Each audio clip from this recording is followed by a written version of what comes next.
So let's talk a little bit more about kind of like the mechanics of things, right? Like, there's this, typically when you've got things like a government shutdown, people are feeling the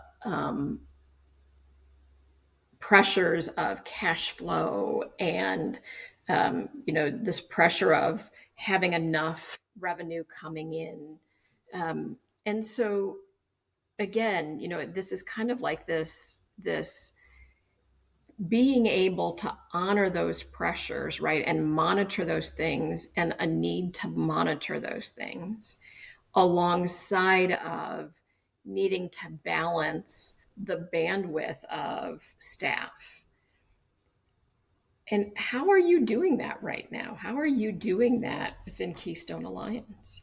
I personally am very lucky to have an amazing team, and we specialize in back office stuff to a large degree. So, I mean, we have we have fluency in a lot of systems and things that are built up all around those areas, and our particular our service and mission affiliates, meaning Glenkirk and Search, their funding all flows primarily through the state Medicaid system via one of the specialized waivers for adults with developmental disabilities. So we have fewer direct threats for programmatic funding, where I know folks who have different funding structures have, in some cases, direct threats where the spigot just got turned off immediately on, 12:01 a.m. on October 1st for certain programs. And so then in that case, we would go into kind of what's the cash flow on this? How can we,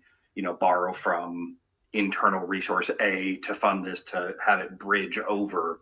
And so again, for us, it's that kind of awareness of where do we know the risks are, because you always know, like if time were infinite, you'd you know crawl all over everything. But where are the things that we think are bigger, that if we if the spigot were to get turned off for our specific type of funding, what would we where would our risk points be? And so we're looking into a couple programs that have kind of been at the back of our minds for the last 2 fiscal years.